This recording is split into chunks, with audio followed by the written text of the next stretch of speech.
Santapan Harian Selasa 22 April 2025.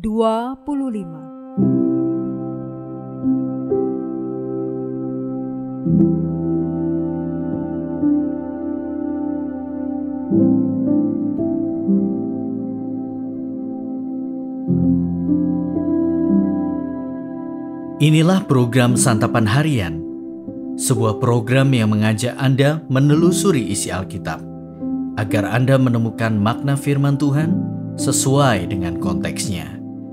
Santapan Harian tertuju bagi Anda yang ingin memiliki kehidupan rohani yang segar, kuat, dan sigap.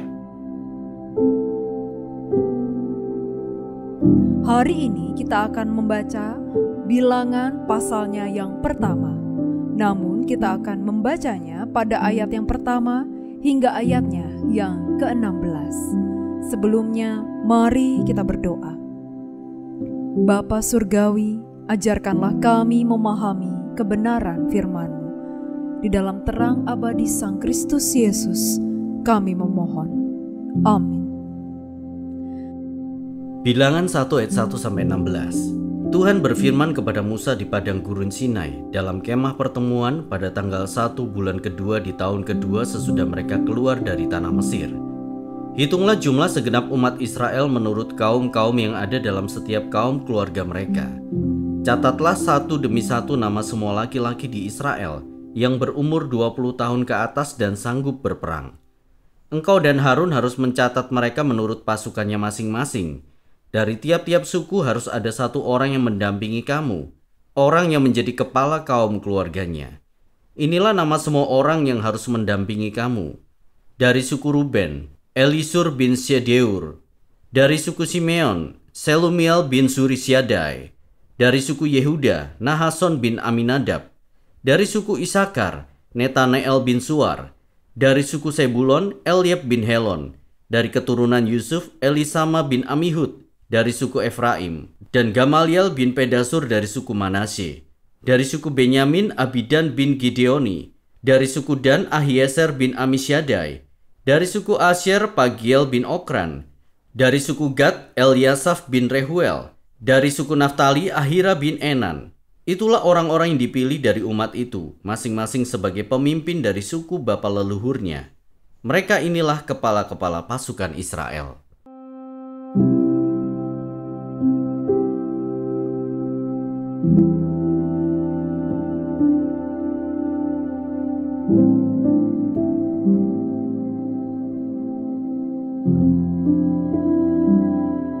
Sahabat Santapan Harian, ketika sensus yang pertama bagi bangsa Israel akan diadakan, kebanyakan dari mereka waktu itu mungkin bertanya-tanya, apa maksud Tuhan memerintahkannya?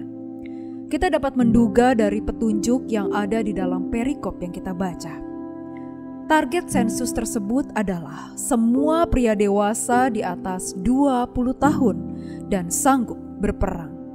Dengan demikian, anak-anak remaja dikecualikan meski beberapa dari mereka sanggup berperang. Orang lansia tetap dihitung jika ia masih sanggup berperang.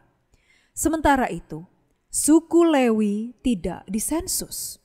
Tuhan mengkhususkan mereka untuk pelayanan kemah suci. Hasil dari sensus tersebut akan diselaraskan dengan usaha perluasan kerajaan Allah melalui bangsa Israel pada zaman itu. Di sisi lain, sensus juga dilakukan oleh raja-raja di dunia guna membentuk pasukan yang besar untuk menaklukkan sebuah negeri dan pertahanan dari musuh.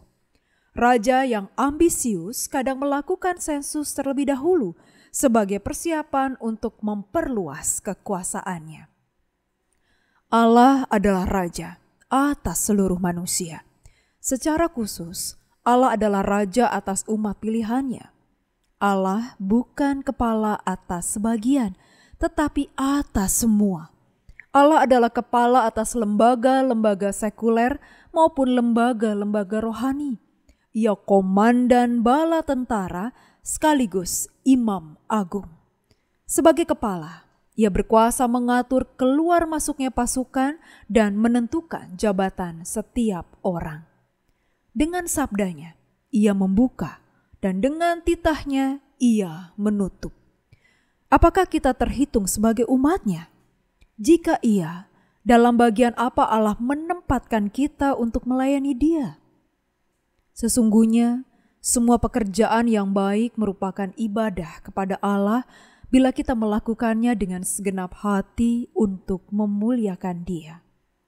Orang yang berdagang di pasar dapat memuliakan Tuhan sama seperti seorang vikaris yang berkhotbah di gereja. Syukur kepada Allah yang memberi kita pekerjaan untuk kita lakukan dengan tekun di dunia. Melaluinya, kita tidak hanya memiliki pendapatan, tetapi juga pelayanan. Mari kita berdoa. Tuhan Yesus, kami bersyukur untuk pekerjaan yang kami jalani saat ini. Terima kasih untuk kepercayaan yang Kau berikan. Kami mau menunjukkan rasa syukur kami dengan menjadi pribadi yang bekerja dengan maksimal, dengan penuh cinta. Di dalam nama-Mu Yesus, kami bersembah. Amin.